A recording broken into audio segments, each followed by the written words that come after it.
Assalamualaikum warahmatullahi wabarakatuh.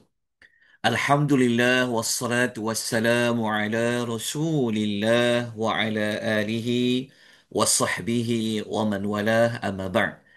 Syukur kita kepada Allah Subhanahu wa taala dengan rahmat dari Allah, hidayah taufik dari Allah Subhanahu wa taala, kita dapat meneruskan seperti yang kita inginkan. Allah mengkehendaki kepada kita untuk kita sama-sama mengambil manfaat waktu yang Allah beri, ruang yang Allah beri ni untuk kita sama-sama mengukuhkan maklumat ilmu berkenaan dengan isi kandungan di dalam surah-surah Al-Quran. Malam ni kita akan bincang tentang surah Maryam. Okey, surah Maryam ni adalah merupakan surah yang paling banyak diulang oleh Allah di dalam Al-Quran tentang nama Allah Ar-Rahman. Jadi sesiapa yang ingin mengkaji tentang bagaimana rahmannya Allah, maka bolehlah menganalisis surah Maryam. Kerana surah Maryam ini surah yang berkisahkan tentang rahmat Allah Subhanahu wa taala. Baik. Kita lanjutkan dengan sambungan yang kita cerita pada malam yang sebelumnya, iaitu kita nak bincang tentang apakah tema utama ataupun intisari utama bagi surah Maryam ini. Adalah surah ini sebenarnya adalah surah yang Allah nak menunjukkan kepada kita betapa pentingnya, okey, agama yang kita wariskan kepada anak-anak dan cucu kita. Maksudnya dalam surah Maryam ni adalah surah yang menekankan tentang perkara agama adalah merupakan perkara yang perlu dititik beratkan dalam zuriat kita. Okey, jelas tentang perbahasan surah Maryam. Nanti kita akan tengok beberapa contoh manusia-manusia yang mereka sangat menekankan perkara agama terhadap zuriat-zuriat mereka. Okey, kita lihat tema dalam surah Maryam, atau bukan tema lah, maksudnya segmen dalam surah Maryam ini. Kalau kita tengok ayat 2 sampai 15, kita tengok dekat saya kotakkan dia. Okey. So, dalam surah Maryam ni kita semua tahu kisah bagaimana Nabi Allah Zakaria alaihi salatu wassalam telah berdoa kepada Allah Azza wa Jalla supaya beliau dikurniakan oleh Allah Subhanahu wa taala seorang anak. Okey, jadi kalau kita baca permulaan surah Maryam ni, memang kita jumpa nama Nabi Allah Zakaria. Nabi Allah Zakaria. Okey. Kenapa Nabi Allah Zakaria ni dia sangat beria-ia untuk mendapat anak? Adakah kerana dia sunyi, kerana tidak ada anak, ataupun dia nak cari anak ni kerana nak pastikan harta dia ada pewaris ataupun bagaimana? Maka dalam maklumat buku ini kita dapat mengetahui rupa-rupanya Nabi Allah Zakaria dia sangat beria-ia untuk meminta anak adalah bukan tujuan dia. Kalau kita tengok dekat sini, bukan tujuannya untuk bersenang-senang dengan anak itu. Bukan tujuan dia yang ini. Faham tak? Maksud dia, Nabi Allah Zakaria ni, dia bukan kerana dia nak anak, kerana dia nak macam nak ambil kesenangan, anak tu jadi hiburan. Bukan itu semata-mata. Ataupun bukan kerana nanti kalau dia tua, siapa nak jaga dia, siapa nak bantu dia. Bukan sebab itu tujuan utama dia. Tapi apa tujuan utama dia sebenarnya? Tujuan utamanya adalah dia nak supaya anak dia nanti ni ia akan menjadi pewaris dalam menyebarkan agama. Jadi dia nak dakwah yang Nabi Allah Zakaria buat ini nanti akan ada orang sambung. Jadi maknanya daripada maklumat ni kita dapat mengukuhkan lagi perbincangan surah Maryam tentang kepentingan agama kepada zuriat.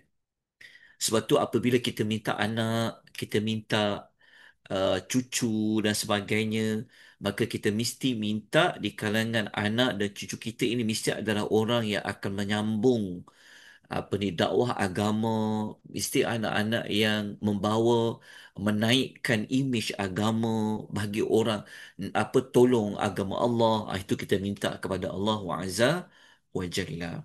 Tapi kalau kita minta yang itu, insya-Allah anak tu akan jadi hiburan kepada kita, anak tu akan bantu kita, tapi bukan itu tujuan utama. Okey. Tapi tujuan utama adalah untuk menolong agama Allah. Okey, untuk memastikan Islam ini dapat disebarkan, disuburkan. Okey, itu daripada ayat 2 hingga ayat nombor 15. Okey. Kemudian kita tengok segmen yang kedua dalam surah Maryam ini, kita mendapati bahawasanya dalam segmen ayat 16, ayat 16 sampai 34. Okey, 16 sampai 34 tu uh, Allah membawa kepada kita contoh kedua.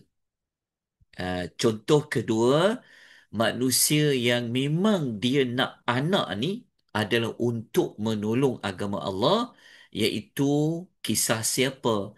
Iaitu kisah ibunda kepada Maryam lah, iaitu isteri Imran.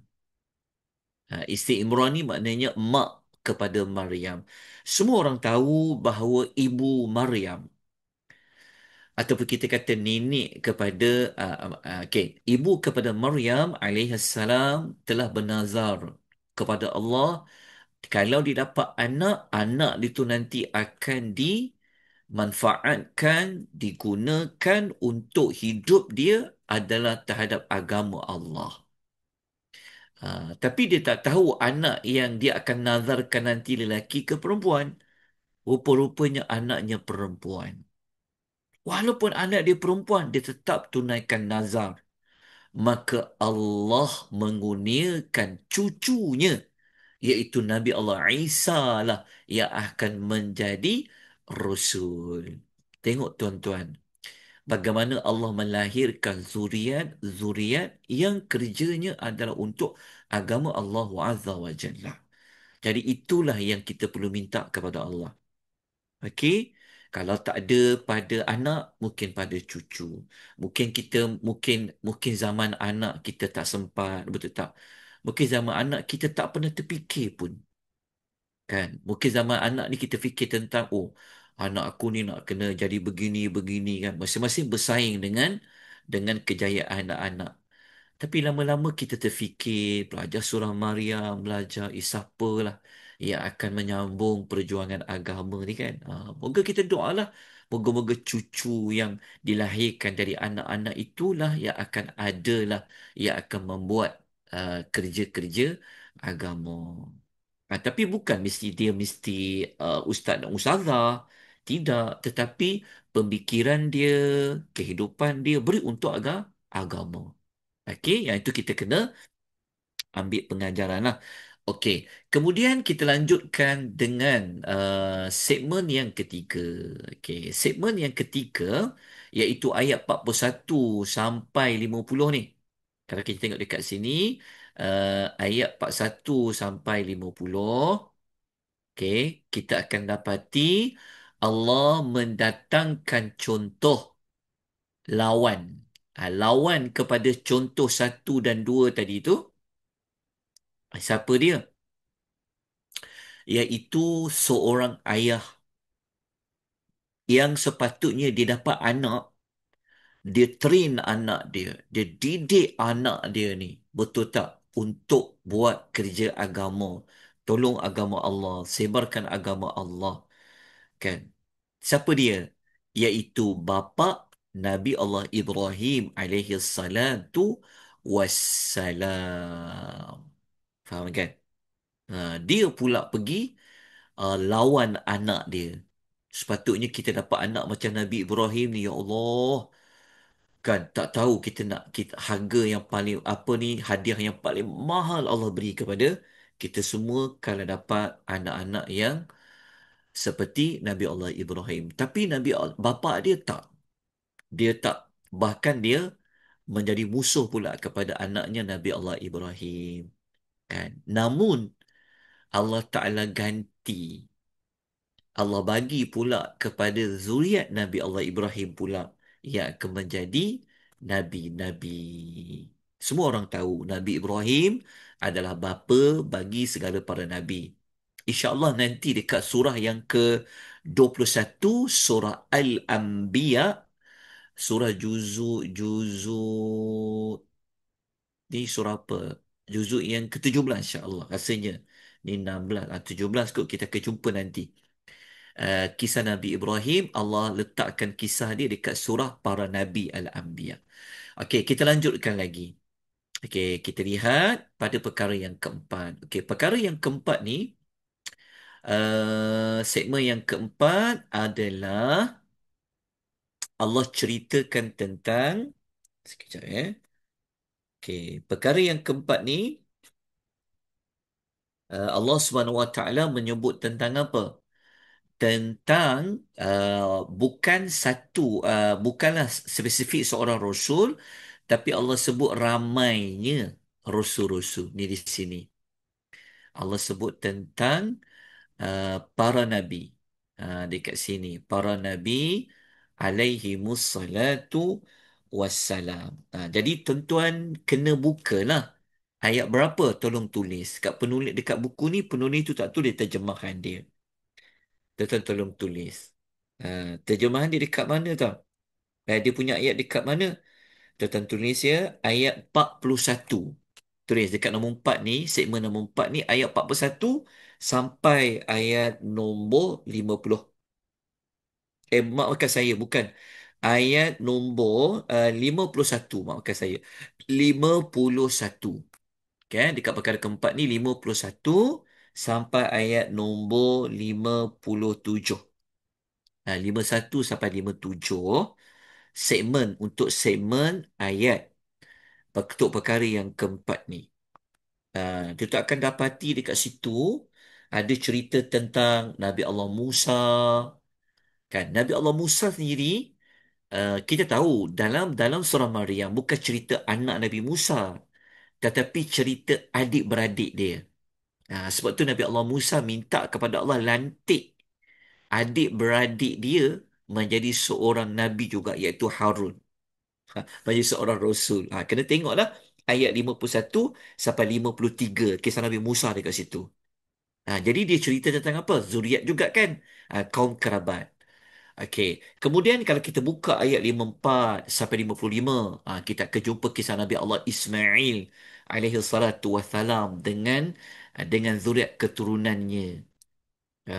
Begitu juga kalau kita baca dekat ayat 56, 57, kisah Nabi Allah Idris alaihi salatu wassalam. Sebab tu kita dekat sini semangat para nabi dalam mewarisan agama.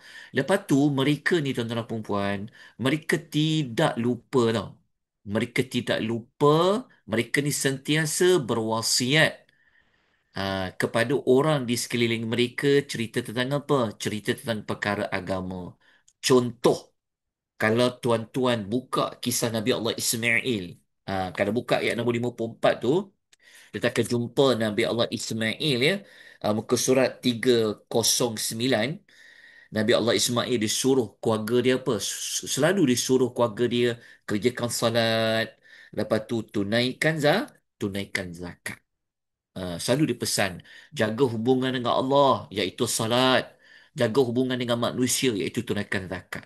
Itu kita dapati, kita dapat pelajari bahawa orang dulu ni memang mereka sangat menekankan hubungan agama, cerita pasal agama, iman, Islam kepada zuriat keturunan mereka. Okey, nombor 5. Okey, segmen yang kelima adalah Allah menyebutkan perihal tentang ni ya, saya kotakkan supaya kita fokus. Okey. Ayat nombor 58, keturunan yang saleh menjadi sebab warisnya agama ini daripada satu generasi kepada satu generasi. Maksud dia apa? Kalau kita nak pastikan anak kita, cucu kita, cicit kita, apa cicit apa? Naiklah apa cucu dia wallahu taala alam lah. Maksud dia kalau kita nak pastikan orang selalu sebutkan tujuh keturunan lah kan.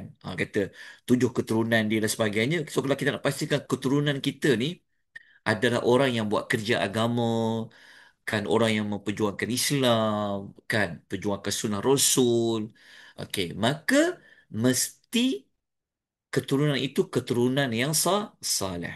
Jadi kalau kita tengok dekat ayat nombor 58 tu, kita akan jumpa Allah sebut tentang Nabi Adam, keturunan Adam, keturunan Nabi Allah Nuh, keturunan Nabi Ibrahim, betul tak?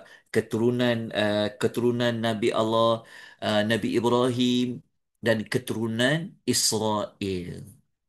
Kan Nabi Ibrahim ni pecahan kepada keturunan Arab dan keturunan Bani Israel. Jadi kita tengok surah Maryam ni surah yang memaparkan tentang apa?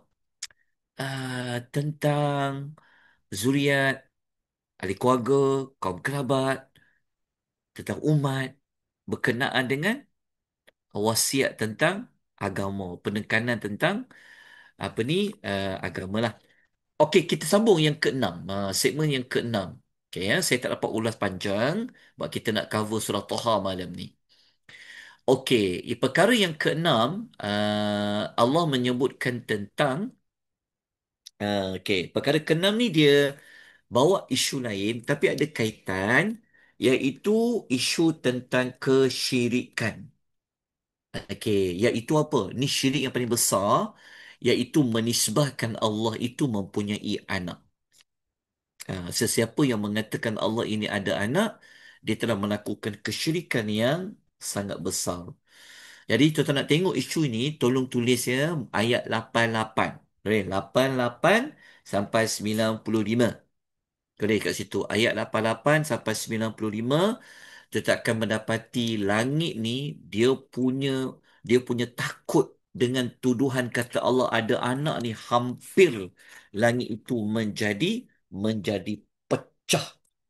Ha, jadi kita kena tengoklah dekat ayat yang telah pun saya sebutkan tadi. Kalau kita tengok dekat ayat nombor 90 contohnya, untuk segmen yang keenam ni, apabila mereka mengatakan Allah Ta'ala ini mempunyai anak, Allah kata ayat 90, takadu samawatu yatafattarna minhu wa tanshaqqul ardu wa takhirul jibalu hatta. Allah mengatakan langit ni hampir-hampir pecah disebabkan tanggapan mereka, dan bumi ni pula hampir-hampir terbelah. Gunung ganang ni hampir-hampir menjadi ranak. Kita bayangkan. Kerana tuduhan yang sangat berat terhadap Allah Azza wa Jalla. Jadi apa kaitan dengan Maryam? Apa kaitan dengan surah tu namanya Maryam? Apa kaitan kisah Nabi Zakaria minta anak? Sebab itu surah ini sebenarnya secara tak langsung adalah surah yang nak menafikan bahawa Allah Ta'ala itu mempunyai anak atau mempunyai sekutu. Kan? Contohnya Nabi Isa. Nabi Isa tu dia bukan anak Allah. Dia adalah anak kepada Maryam. Allah yang jadikan. Betul Allah buat cerita Nabi Zakaria minta anak. Bukan Allah tu ada anak. Itulah perbincangannya dekat surah Maryam. Okey, jom kita bincang dari surah, apakah teladan-teladan yang kita boleh ambil daripada surah Maryam. Nombor satu. Okey, moga-moga boleh ikut ya. Taklah laju sangat saya terangkan. Okey. Nombor satu ni sebenarnya adalah kisah Nabi Allah Ibrahim. Okey, Nabi Allah Ibrahim. Jadi kalau tuan-tuan nak tahu kisah dakwah Nabi Allah Ibrahim, tuan-tuan tolong take note ya. Tuan-tuan tolong tulis ayat 41 sampai ayat nombor 50. Ayat 41 sampai ayat nombor 50, tuan-tuan akan dapati bagaimana dakwah Nabi Allah Ibrahim ni, walaupun ayah dia ni memang uh, orang yang kuat melakukan kesyirikan, tapi dia tetap berlemah lembut dalam berdakwah kepada dalam dia dakwah kepada ayahnya. Dia tetap panggil ayahnya dengan panggilan ya abati. Ya abati ni macam seolah kata, wahai ayahandaku yang dikasihi, dia kata. Dia maknanya konsep dakwah secara lembut. Walaupun dia tak terang tentang azab Allah, tetapi nak tahu berapa kali dia terangkan ya abati. Nabi Allah Ibrahim dia panggil ayah dia ya abati ada 4 kali. Lepas tu tuan-tuan kena rujuk ayat nombor berapa saya sebut tadi? Ayat nombor 41 cerita Nabi Allah Ibrahim permulaannya sehinggalah ayat nombor 50. Okey, kalau kita tengok ayat nombor 42, Nabi Allah Ibrahim panggil bapaknya wa il qala li abihi ya abati lima ta'budu. Ayat nombor 55, ayat nombor 43, Nabi Allah Ibrahim panggil ya abati inni. Kali ketiga dekat ayat nombor 44, ya abati la ta'budi syaitan. Tempat yang keempat, 4 kali dia panggil ayah dia tu. Yang keempat pada ayat nombor 45. Dia panggil apa? Ya abati. Okey, tu untuk faedah nombor 1. So kita kena belajar lah macam ni. Kan sebab ialah ahli keluarga kita kan. Jadi cara kita seru dakwah itu dalam keadaan yang berlemah lembut. Okey. Kemudian pelajaran yang kedua yang kita boleh dapat daripada segmen surah Maryam ini adalah, cuba buka ya ayat nombor 59. Okey, ayat nombor 59. Tuan-tuan kalau ada Quran terjemahan, tuan-tuan boleh buka muka surat 309. 309.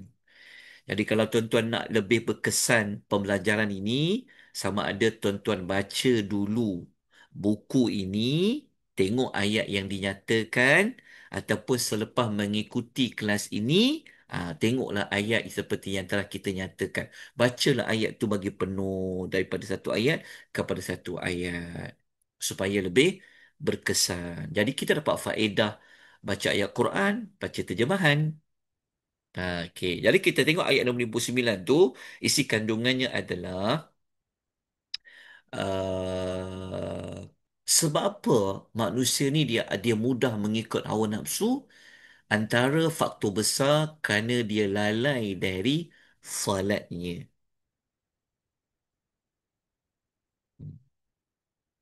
Okey, mereka lalai daripada salatnya. Sebab tu Allah Ta'ala berfirman dekat ayat nombor 59 itu, iaitu mereka ni buat apa? فَخَلَفَ مِنْ بَعْدِهِمْ خَلْفٌ. Allah kata apa? أَضَاعُوا الصَّلَاةَ. أَضَاعُوا الصَّلَاةَ. Mereka mengabaikan salat. Lepas tu وَاتَّبَعُوا الشَّهَوَاتِ. Mereka mengikuti hawa nafsu. So ada perkaitan antara salat dengan hawa nafsu. Okey. Pelajaran yang ketiga yang boleh kita ambil adalah, okey ya, seseorang itu iman dia akan kuat. Dia istiqamah nak buat amal soleh adalah sebab Allah cinta kepada dia. Dan apabila Allah cinta kepada dia, maka maka Allah akan jadikan orang pun cinta kepada orang itu. Cuma penulis ni dia tak nyatakan ayat kan. Tuan-tuan tulis ya ayat 96. terjemahan di untuk ayat 96 ni. Teladan nombor 3 ni. Saya pun tak pasti penerbit ni kenapa dia tak semak semula kitab Arab yang diterjemahkan. Wallahu ta'ala a'lam. Ha? Tapi ala kulli hal kita ucap beribu-ribu apa ni terima kasih kita kepada penerbit lah yang telah berusaha menterjemahkan kitab daripada Arab kepada bahasa Melayu. Walaupun di bahasa Indonesia, tapi banyak faedahnya.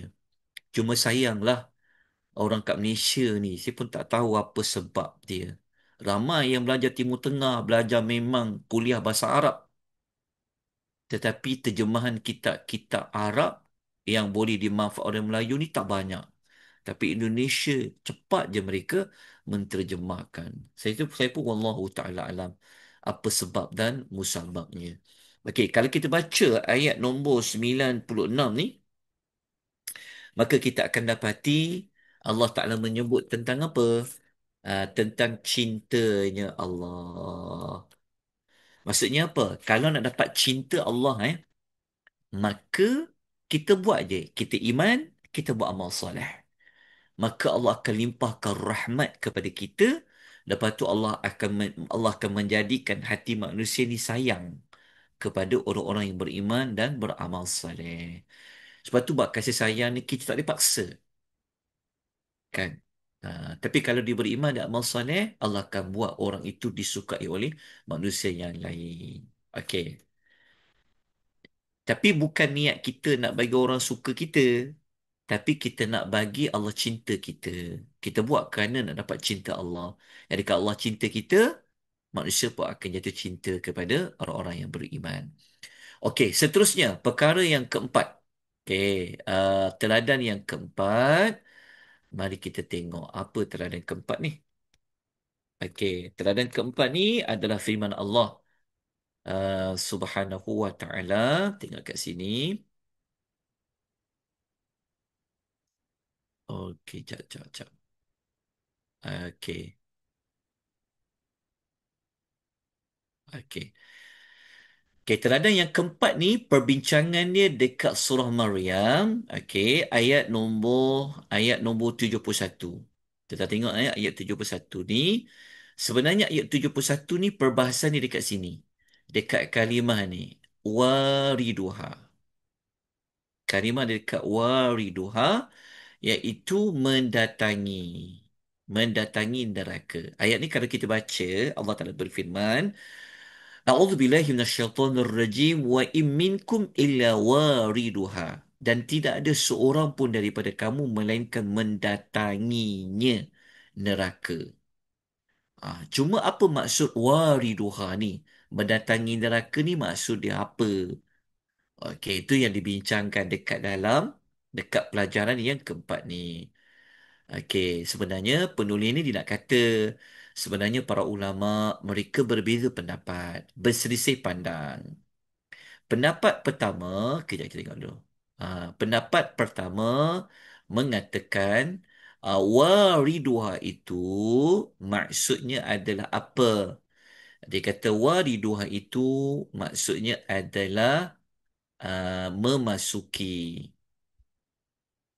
Maksudnya seolah-olah ayat itu Allah kata tidak ada seorang daripada kamu melainkan dia akan masuk ke dalam neraka.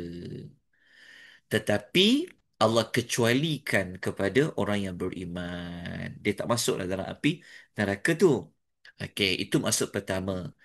Maksud yang kedua mengatakan ayat tu sebenarnya pendapat kedua kata wariduha itu sebenarnya adalah apa tau? Adalah berjalan di atas. Uh, Seolah ayat itu berbunyi, tidak ada seorang daripada kamu melainkan dia akan berjalan di atas neraka. Sebab titian sirat Allah bentangkan melintasi api neraka. So bawah tu ada api neraka. Itu makna kedua. Pendapat ketiga kata, wariduha dekat situ. Pendapat ketiga kata adalah mendekati neraka. Neraka itu Allah dekatkan. Mendekati neraka tu. Okey. Pendapat keempat. Mari kita tengok pendapat keempat. Penulis ni beliau mengemukakan.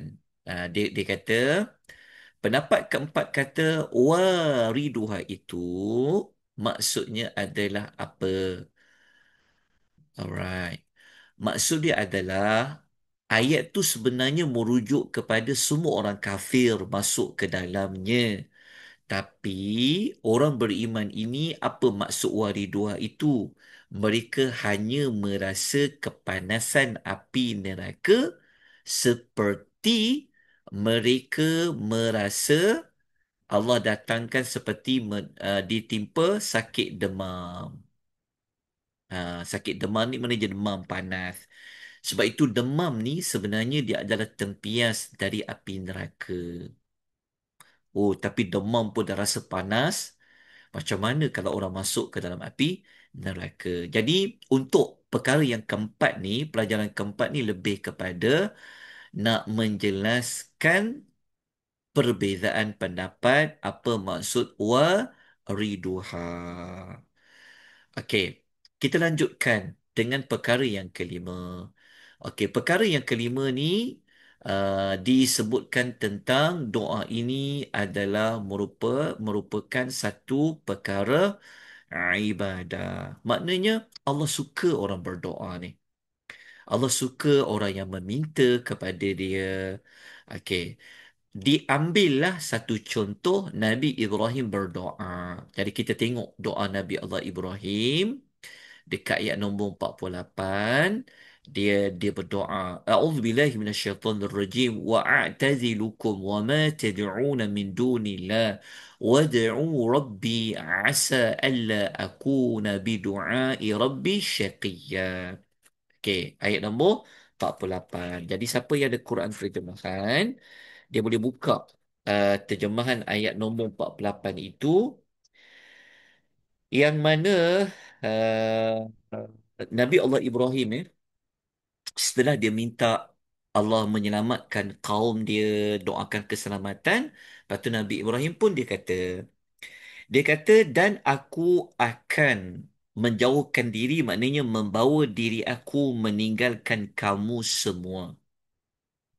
Sebab apa? Sebab kamu telah menyembah selain daripada Allah. Okay, Nabi Ibrahim buat keputusan untuk dia tinggalkan kaum dia yang dah tak nak lagi beriman itu. Kemudian dia kata, wad'u rabbi. Wad'u ni dekat perkataan wad'u ni, wad'u ni macam doa, doa, doa kan? Dia kata wad'u, dia kata wad'u, dan aku akan berdoa kepada Tuhanku, dia kata. Sebenarnya berdoa dekat sini bukan berdoa. Okey. Berdoa dekat sini juga uh, membawa maksud aku akan beribadat kepada Tuhanku. Dan aku akan berdoa kepada Tuhanku, mudah-mudahan aku tidak akan kecewa dengan berdoa kepada Tuhanku. Sekali lagi doa berdoa. Tapi doa dekat sini adalah merujuk kepada apa? Dan aku akan beribadat kepada Tuhanku. Mudah-mudahan aku tidak kecewa, tidak hampa dengan ibadatku kepada Tuhanku. Jadi perkataan doa, kita jangan kecilkan hanya pada meminta hajat, tetapi doa juga merujuk kepada ibadah. Sebab tu Nabi kata ad-du'a'u huwal ibadah. Jadi bolehlah kita tafsirkan perkataan wad'u bidu'a ini adalah beribadat. Sebab apa? Sebab kalau kita baca potongan ayat sebelum tu, Allah cerita, Nabi Ibrahim sebut cerita tentang kaum dia. Kaum dia kan tad'una min dunillah. Mereka beribadah selain daripada Allah. Jadi ibadah, ibadah.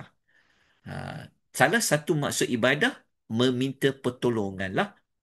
Okey. Jelas ya untuk makna itu. Okey.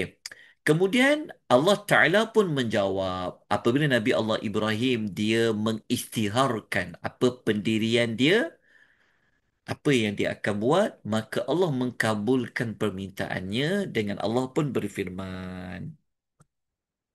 Okey. Allah berfirman ni makna dia adalah kan tadi kan Nabi Ibrahim kata apa? Aku berpisah dengan kamu semua. Aku akan tinggalkan kamu semua kerana kamu menyembah Tuhan selain daripada Allah kan? Lepas tu lepas tu dia katalah, dia kata moga-moga kalau aku menyembah Allah yang Esa ni Allah tak hampakan aku. Maka Allah kabulkan doa Nabi Allah Ibrahim itu, Allah tak hampakan doa dia tadi tu. Allah Ta'ala kata apa? Falamma Allah Ta'ala berfirman, falamma i'tazal falamma i'tazalahum wa ma ya'buduna min dunillah wahabna lahu ishaqa wa ya'qub wa kullan ja'alna nabiyya. Rupanya doa dia kata dia nak beribadat kepada Allah dengan sebenar-benar ibadat tu, rupanya Allah kabulkan. Apa hasil dia? وَهَبْنَا لَهُ إِسْحَاقَ وَيَعْقُوبَ. Kami anugerahkan kepada Ibrahim itu anak Ishak dan juga Yaqub. Ishak anak dia, Yaqub cucu dia. Allah kata dua-dua kami angkat mereka menjadi nabi. Inilah fungsi ibadah. Sebenarnya tuan-tuan puan, kalaulah kita tak minta, maksudnya kita tak doa berbentuk ya Allah kurniakanlah aku kan. Contoh kita tak minta pun, tapi ibadah yang kita buat ni, solat kita kan, apa jua ibadah ni sebenarnya dia dah jadi macam doa, tahu tak? Tahu faham kan? Maksud dia macam ni. Kalau kita tak minta, Ya Allah, sihatkanlah saya. Ya Allah, kurniakanlah saya apa ni, lapang dada, kurniakanlah saya rezeki. Walaupun kita tak sebut macam tu, tapi apabila kita salat, Allah akan bagi rezeki. Apabila kita salat, Allah akan bagi kita lapang dada. Walaupun kita tak minta, tapi sebab ibadah tu, dia juga adalah seperti doa. Sebab tu, sebab tu doa ni ada jenis-jenis dia. Ada doa berbentuk ibadah. Sebab tu kalau kita buat ibadah ni, kita tak rugi apa-apa. Bila kita buat ibadah ni, Allah akan menunaikan hajat kita, permintaan kita. Tuhan ni, kalau kita tak buka mulut kita pun, kita tak gerakkan lidah nak minta pun, Tuhan tahu. Betul tak? Tapi buat je ibadat. Lepas tu kita buat ibadah ni, kita tak rugi apa-apa. Apatah lagi kalau kita berdoa hajat, meminta. Lagilah Allah suka. Okay, ya? Boleh faham tak? Untuk pelajaran yang nombor 5 tadi. Okey. Kemudian yang berikutnya, jap ya. Okey, yang berikutnya adalah dia bawa satu ayat, dia bawa ayat hmm, hmm, surah Maryam 73. Okey, ayat ni sebenarnya kalau kita baca ayat ni, ini adalah tempelak orang kafir kepada orang beriman.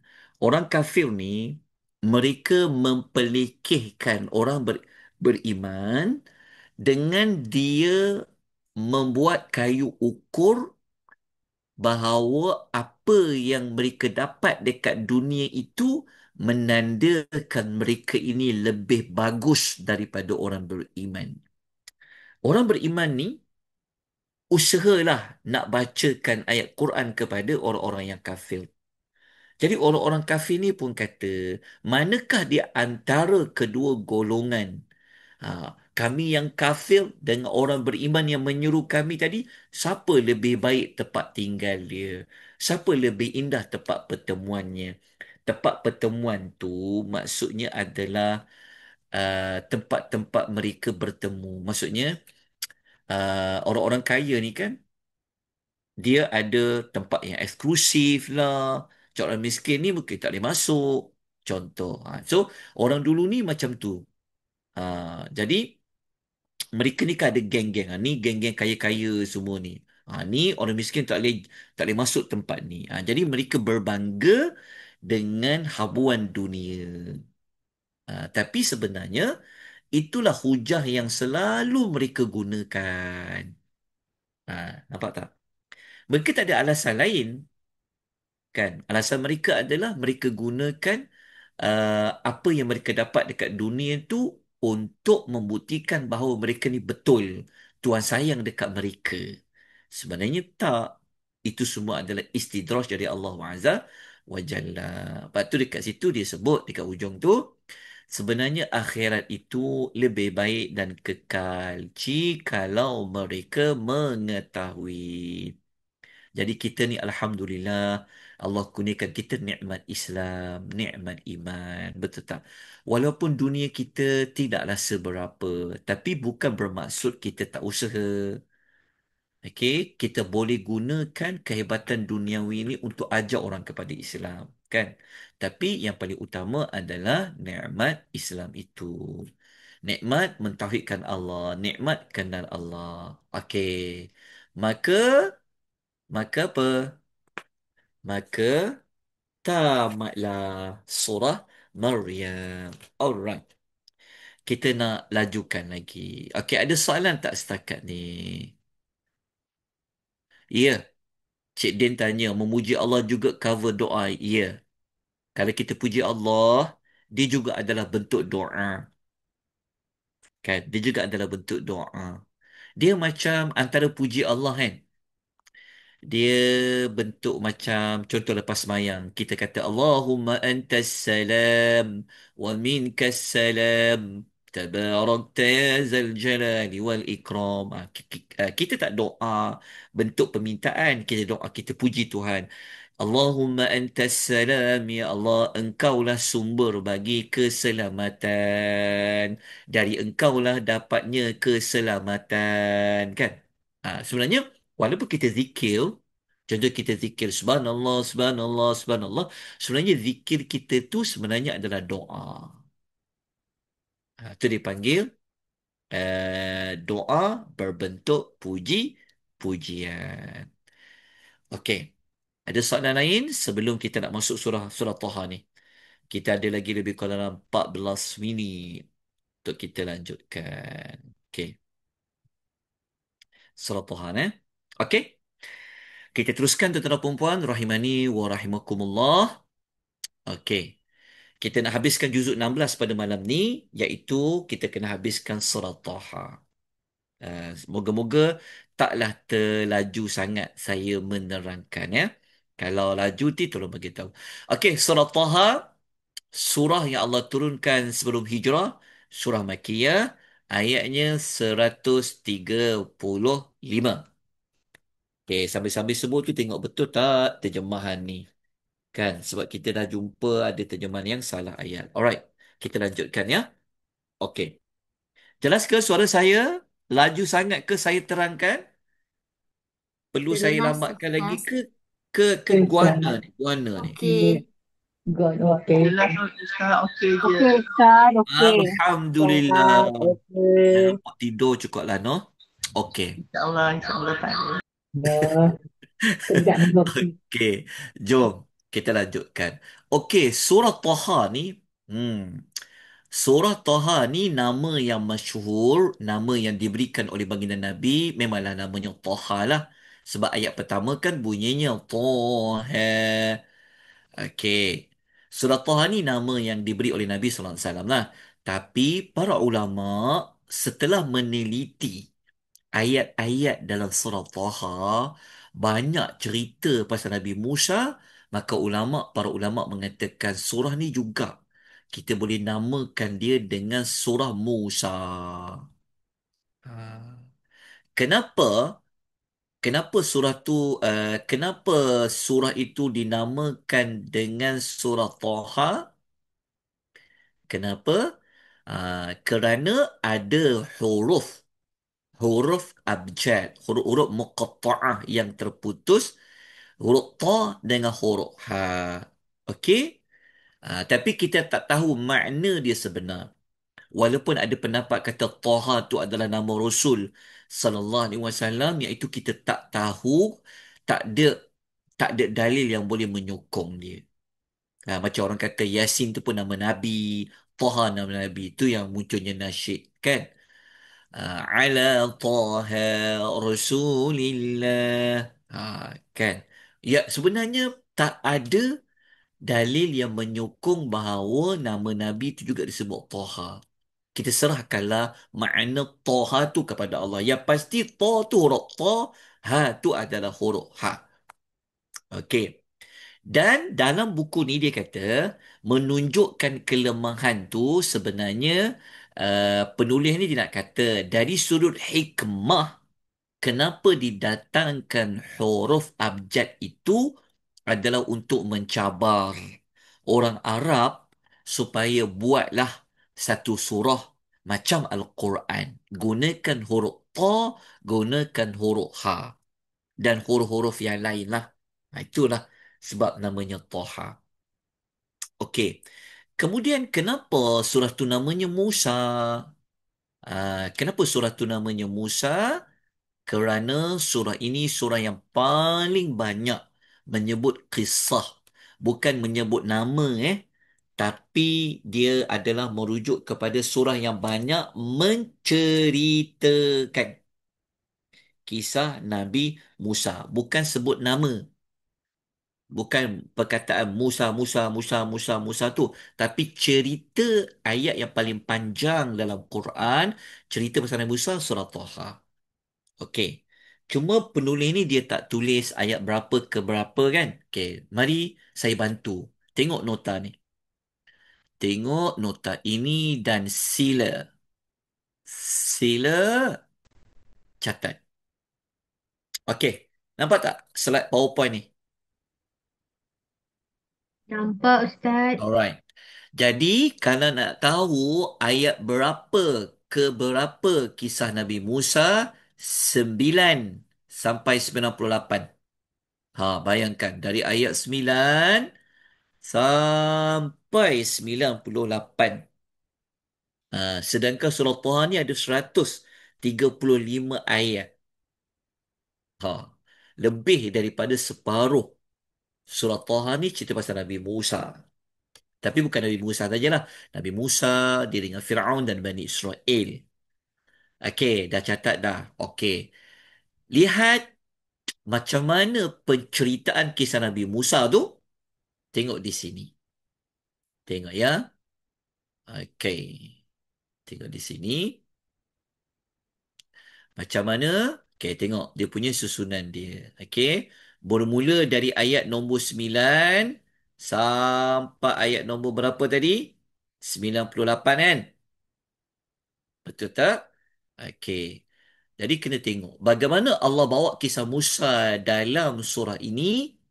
Allah ceritakan kisah Musa tu jenis ikut fasa-fasa dia. Ayat 9 sampai 41 daripada Nabi Musa lahir sampai jadi Nabi. Lepas tu Allah sambung ayat 42 sampai 76. Musa Nabi Harun. 47 sampai 79 cerita pasal apa? 80 sampai 98 cerita pasal apa? Jelas? Ha. Tapi yang fasa 5 ni tak ada lah. Fasa 5 ni tak ada dalam surah Taha. Yang ni tak ada. Dia sampai sini je. Okey, dah. Salin dah. Okey, jom. Patah balik ke buku tadi. Okey, itu untuk menguatkan kenapa surah tu namanya surah Taha. Okey, jadi sesiapa yang nak mengkaji kisah Nabi Musa, maka mesti kena merujuk surah Taha. Kalau tidak, maklumat tidak lengkap. Itulah surah rujukan utama. Baik, permulaan dan pengakhiran surah Taha. Okey, surah Taha ni Allah mulakan pada ayat yang kedua Allah menyebut tentang Al-Quran. Kenapa dengan Quran ni?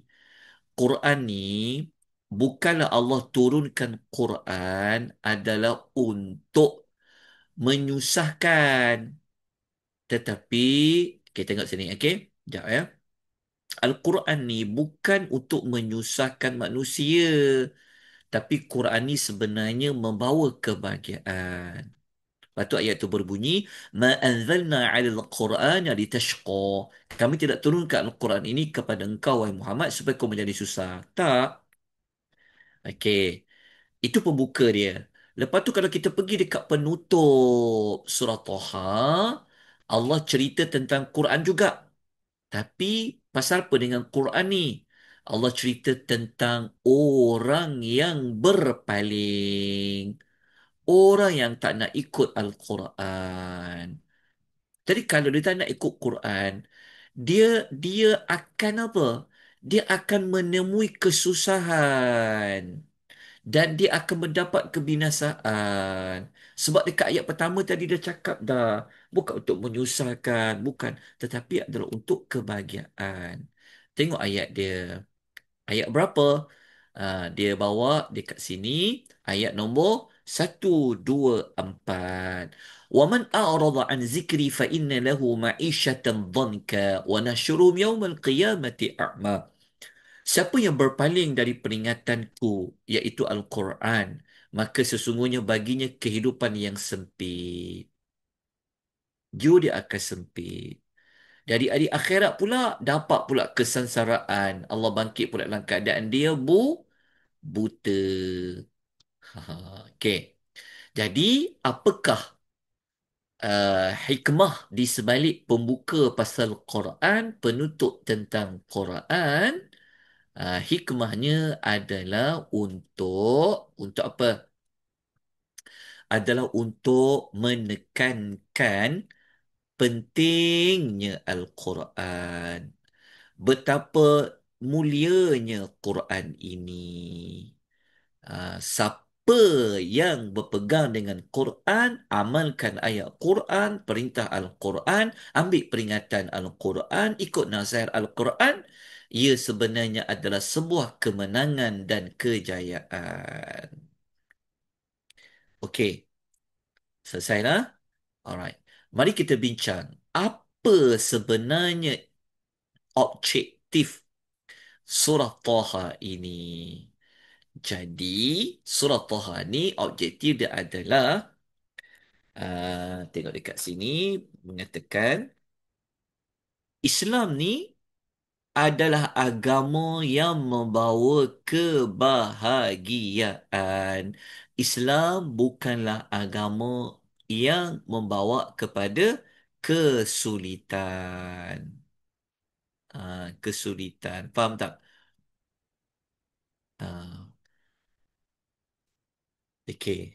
Kalau dekat sini, maknanya kita nak kata Islam ini membahagiakan. Siapa yang iltizam dengan agama Islam, iltizam dengan ajaran Islam, dia akan merasa kebahagiaan itu. Dia tidak akan merasa kesengsaraan. Tapi musibah tu adalah. Bukan maksudnya kita Islam tak ada musibah, tak ada susah payah, tak. Tetapi kebahagiaan yang hakiki, okey, ketenangan Allah bagi kepada dia, dia akan jadi seorang yang lapang hidup dia. Kan Allah bagi dia musibah, dia sabar. Dia rasa bahagia dengan musibah itu. Dia jadi redha. Kalau Allah bagi dia kesenangan, dia jadi syukur. Jadi sepanjang hidup dia elok je orang tu. Betul tak? Dia sabar, dia syukur. Dia sabar, dia syukur. Sebab apa? Sebab itulah ajaran di dalam Al-Quran. Ajaran dalam Al-Quran itulah ajaran Islam. Jadi kalau nak bahagia hidup dekat dunia dan di hari akhirat sudah pasti jawapannya adalah pada ajaran Islam. Ajaran Islam tu ada pada apa? Ada pada isi kandungan Al-Quranul Karim. Okey, kita lanjutkan. Apakah segmen-segmen dalam surah Taha? Okey, kita lanjutkan. Okey, segmen dalam surah Taha ini adalah... Sekejap ya. Okey, okey. Surah ini Allah sebut kisah Nabi Musa. Ingat ke tadi? Ayat nombor berapa? 9-98 kan? Kenapa? Allah banyak ulang kisah Nabi Musa kerana kisah Musa ini mengandungi banyak pelajaran, banyak ibrahnya dan banyak juga faedah-faedahnya. Jadi tapi kita kena analisis lah ayat by ayat tu. Dan lepas tu ayat satu ayat satu ayat sampailah habis. Tapi cukuplah. Apabila kita lalu nanti baca surah Taha, kita baca surah yang ke-20 dalam Quran, waktu kita nak tadarus, mungkin ada yang dah lalui surah Taha ke, mungkin ada yang akan sampai surah Taha ke, nanti kita ingat apa yang kita pelajari ni. Okey? Tentang Nabi Musa yang banyak dia punya pelajaran dan hikmahnya. Okey, kita terus kepada pelajaran yang segmen yang kedua. Okey, segmen yang kedua dalam surah Taha ini uh, Allah menyebutkan contoh ya orang yang bahagia, hati dia kuat, tabah dia adalah kisah penyihir Firaun. Semua orang tahu kan? Mula-mula mula-mula penyihir Firaun ni dia kumpulan Firaun kan? Tetapi akhirnya mereka nampak mukjizat Nabi Musa, mereka tahu Musa ini utusan Tuhan, terus mereka beriman kepada Nabi Musa. Kena tengoklah ayat 70 sampai 73. Kena bukalah ya, kena baca dari ayat 70, 71, 72, 73. Muka surat 316 dalam Quran. Kalau tu tak nak tengok apa kebahagiaan mereka. Mereka dah tak takut dah kepada Firaun. Awak nak buat apa kepada kami, buatlah dia kata. Sebab apa mereka rasa berani, mereka merasa dalam keadaan tenteram kerana mereka dapat iman tu. Dapat iman. Sebab tu kita tengok orang-orang yang bukan Islam ya, dia cari agama, cari agama, akhirnya dia jumpa Islam, tengok macam mana keislaman mereka. Lebih hebat daripada orang yang lahir sudah pun Islam. Kan? Macam itulah yang berlaku kepada ahli sihir Firaun. Akhirnya beriman kepada Nabi Allah Musa. Okey, kita lanjutkan lagi ayat yang ketiga. Ayat ketiga, maafkan saya. Segmen yang ketiga ya, ayat 115 sampai 127. Okey, Allah cerita tentang Nabi Allah Adam alaihi salatu wassalam. Sebenarnya dia bukan sampai 127 sebenarnya. Kisah Nabi Adam tu dengan Hawa tu dia sampai 123 je. Kita boleh lihat lah. Dekat sini kenapa tahu? Kenapa dia bawa maklumat ni? Kenapa Allah bawa kisah Nabi Adam ni? Sebenarnya Allah Taala nak buat contoh apakah apakah faedah kalau taat Allah, apakah kesan buruk kalau tak taat Allah. Kita tahu kan? Asalnya kan Nabi Allah Adam tu duduk dalam syurga, kan boleh makan apa saja, tak perlu susah payah. Tapi kalau dah buat kesalahan kepada Allah, Allah turun ke muka bumi, apa yang dia akan dapat? Kesusahan lah. Tetapi memang hikmah sebenar Allah nak turunkan dia ke muka bumi. Tapi kenapa Allah letakkan dia ke dalam syurga? Kerana nak bagi tahu kepada kita bahawa itulah syurga yang penuh nikmat. Jadi kalau kita nak tahu ayat itu, kita buka lah 115 sampai 127. Antaranya, tuan-tuan akan jumpa dekat ayat 118 dan 119. Kita akan tengok apa kebahagiaan syurga tu. Ayat 118 dan 119. Kan Allah kata, orang masuk syurga dalam syurga ni dia takkan lapar, dia tidak akan bertelanjang, dia sentiasa berpakaian, dia tidak akan dahaga, dia tak akan berasa panas matahari. Nak kata tak ada kepayahan lah. Tapi apa berlaku kalau tak taat kepada Allah? Okey. Itulah yang kita ketahui kisah Nabi Allah Adam. Segmen dia. Okey.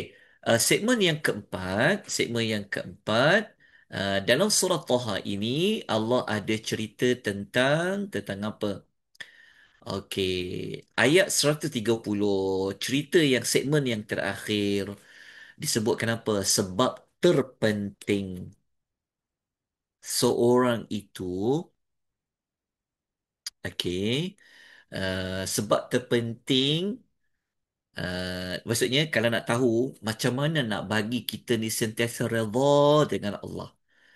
Kita terima apa saja dari Allah. Kan? Macam mana Allah nak corakkan hidup kita, macam mana Allah nak buat kepada kita, kita jadi seorang yang berlapang dada. Kan? Kita tak kisah. Masa kita sehat, masa kita sakit pun, kita rasa membahagiakan diri kita. Sebab itu datang dari Allah. So nak tahu sebab terpenting dia, kena buka ayat 130. Apa ayat 130 tu? Kena buka muka surat 321. Cerita pasal apa? Sebenarnya ia ada pada kisah Nabi SAW. Allah suruh Nabi apa? Allah suruh Nabi ingat kepada Allah dalam bentuk Nabi kena salat. Itulah perkara yang boleh membahagiakan. Okey, kita lanjut dengan dia punya faedah-faedah. Tak banyaklah faedah, ada sikit je faedah dia. Faedah dia ada 6 je. Saya akan cuba beringkaskan. Okey, kita ambil masa sikit lebih kan. Boleh tuan-puan ya? Okey, jap. Mana pula dia tak berjalan ni? Dah pergi surah Anbiya dah. Sekejap. Okey. Kita terus pergi kepada teladan ya. Mudah je. Okey. Tapi saya minta dia sebut perempuan kalau boleh kena rujuk ya ayat-ayat yang telah dinyatakan tu. Nanti malam ni bangun sembahyang malam ataupun sebelum tidur. Ke dah tertidur dah ni? Kan? Nak tidur nanti kan? Ustaz. Baca ayat apa-apa. Dengar. Duk dengar Ustaz tadi. Belum lagi Ustaz. Belum tiga Manalah Ustaz. tahu. Takut-takut. Dengar Masih tengok-tengok cerita. menghangat. Kenapa? Kenapa seorang ni dalam dalam Zoom ni? Dah Okey. dengar Ustaz. Alright. Kalau kita baca ayat nombor 84, antara teladan dia adalah salah satu sebab nak meraih rasa redha, kan, bersegera menunaikan apa yang Allah cinta. Betul. Kalau kita nak lapang dada, nak jadi seorang yang ni di antara rahsia yang kita kena buat lah. Ah, okey, apa je perintah Tuhan? Salat cepat. Apa je dalam perkara kebaikan, bersegeralah kita. Ayat nombor 84 tu. Jadi ayat 84 tu pasal apa? Kena buka lah. Okey, ni sebenarnya kisah Nabi Musa. Tapi Musa cakap apa? Aku segera datang kepadamu, wahai Allah. Supaya engkau redha. Penting tau, tuan-tuan. Ini kan kisah Nabi Musa. Dia tinggal kaum dia. Dia pergi seorang-seorang. Cepat-cepat dia pergi jumpa Allah. Allah tanya, kenapa engkau pergi seorang-seorang? Kan engkau mendahului kaum kau. Dia jawab apa, tuan-puan? Tengok Musa jawab apa. Dia kata, kaum aku ada kat belakang aku. Dia kata, kan? Tapi aku segera datang kepadamu, wahai Tuhanku. Supaya engkau redha kepada aku. Tengok tuan-tuan. So boleh ambil ayat tu. Kalau tanya macam mana dapat redha Allah, bersegera dalam menyahut seruan Allah Azza wa Jalla. Okey. Perkara faedah yang kedua dapat kita belajar. Okey, tengok dekat sini.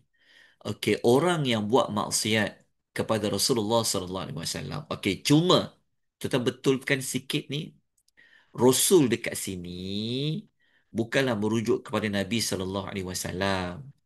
Rasul dekat sini, Rasulullah dekat sini bukanlah Nabi SAW, tapi semua Rasul-Rasul yang Allah utuskan. 85 sampai 97. Faham tak?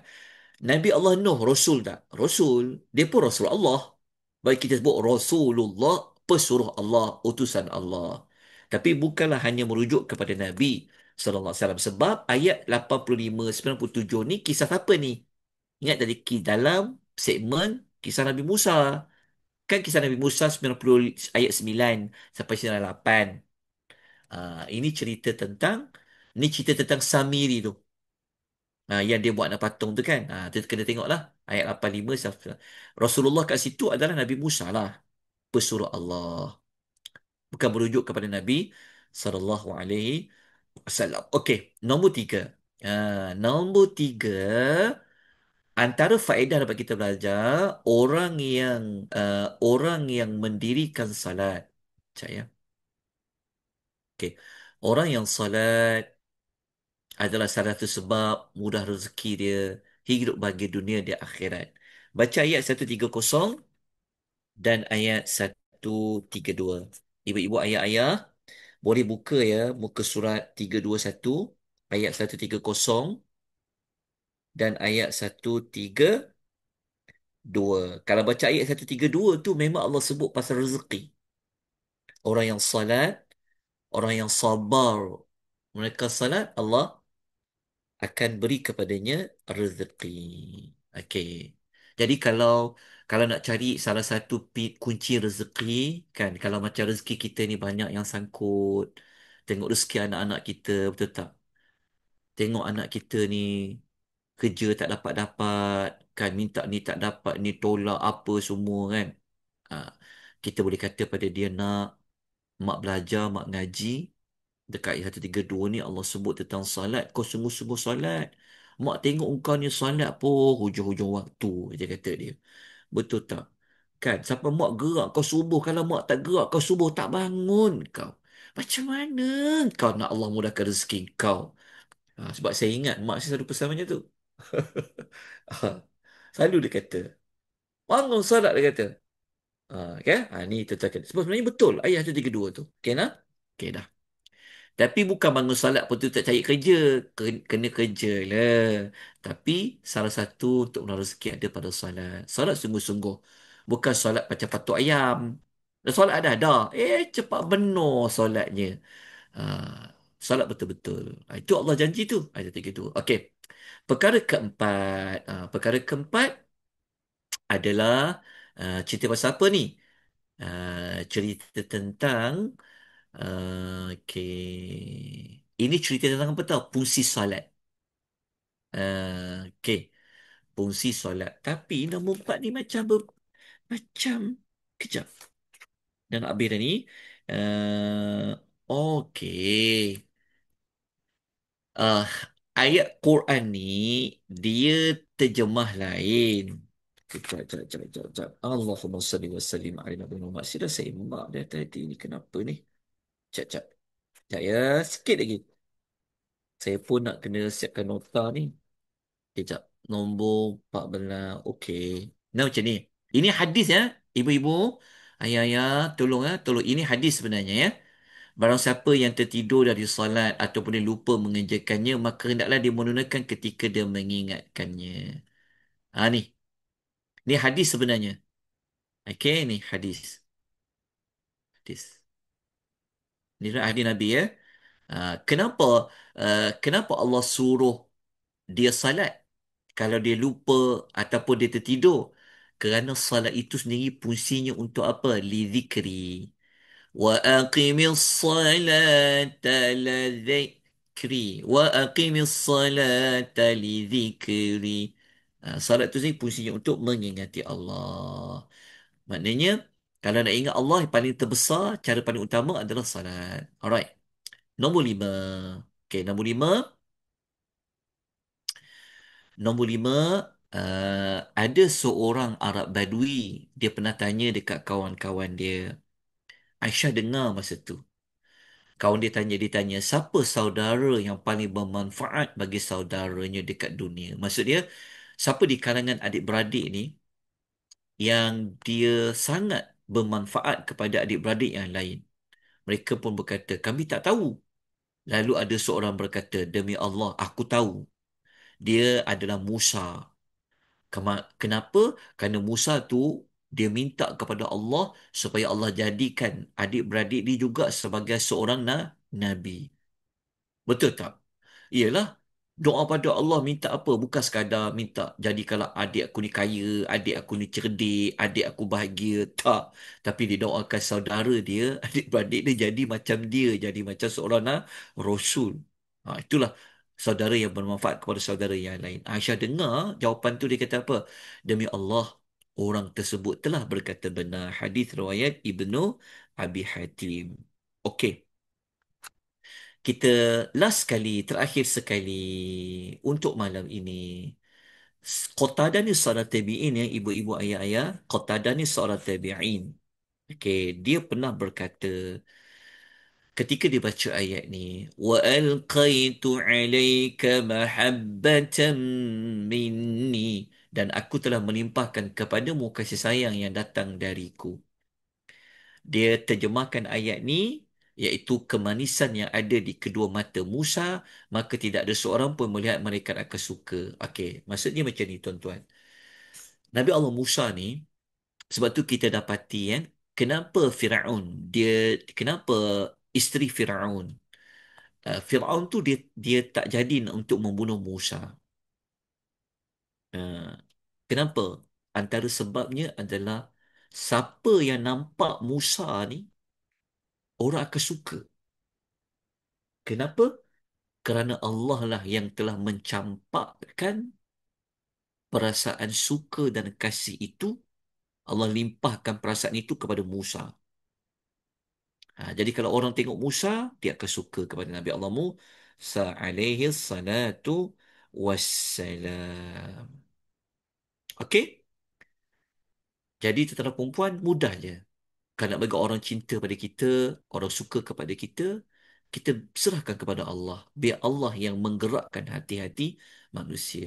Dapatkan cinta Allah, maka cintalah kita kepada manusia. Manusia cintalah kepada kita. Alhamdulillah, kita selesai surah Toha. Jadi saya nak tunjukkan kita ni dah juzuk ke berapa dah. Okey, mari tengok sini. Okey, juzuk 16 sini ya. Kejap. Okey, kejap. Okey. Cuba lihat komposisi juzuk 16 ni. Jadi alhamdulillah ya, dengan rahmat Allah kita selesai surah Kahfi, selesai surah Maryam, selesai keseluruhan surah Taha. Jadi selesailah kita juzuk 16. Jadi esok esok saya nak buat kelas ganti. Bukan kelas ganti, kelas tambahan lagi. Sebab esok sepatutnya ada kelas bahasa Arab. Tapi Ustazah baru selesai membuat pembedahan, Ustazah Aida. Jadi kita doakan semoga Allah memberi kesembuhan kepada beliau, kesembuhan yang sempurna kepada beliau. Jadi ada kekosongan dan saya pun memang tak ada kelas malam besok. Jadi boleh tak kalau malam esok lepas Isyak kita bincang juzuk 17? Boleh Boleh tak? Ustaz. Boleh Juzuk Ustaz. 17 Allah. kita Boleh. baca dua surah. Surah Al-Anbiya dan surah Al-Hajj. Boleh. Okey, Boleh, kalau boleh Ustaz. guna link yang sama untuk kelas esok malam. Insya-Allah. Ha, jadi cuma surah haji tu je lah dia agak panjang sedikit. Tak sempat nanti kita boleh sambung. Tuan-tuan nak tahu saya nak sambung hari apa? Kita nak buat sambung hari Khamis malam Jumaat. Betul. Nanti saya bincang esok Sebab nanti saya keluarkan senarai berapa bilangan kelas. Nanti saya bagi tahu tarikh-tarikh dia. Okey, insya-Allah esok kita jumpa ya. Juzuk 17 insya-Allah kita bincang esok. Semoga Allah mudahkan urusan kita. Semoga Allah mengampuni dosa-dosa kita. Semoga Allah memberi cahaya pada hati-hati kita. Dengan cahaya itu Allah menghilangkan kegelisahan kita, menyembuhkan segala penyakit hati kita. Allah menunaikan segala hajat-hajat kita dan kita layak mendapat syafaat Al-Quranul Karim. Dan semoga Allah menjadikan kita seorang yang melakukan banyak amal saleh di bulan-bulan haram ni, iaitu bulan Rajab. Allah sampaikan kita bulan Syaban, seterusnya kita sampai kepada bulan Ramadan. Aku qouli hadza wa astaghfirullahal azim wa billahi taufiq hidayah. Wassalamualaikum warahmatullahi wabarakatuh. Waalaikumsalam. Terima kasih Ustaz. Sama-sama Waalaikumsalam. wa Terima kasih, iyyakum. Ustaz. Ustaz. Jumpa Terima balik. kasih Ustaz.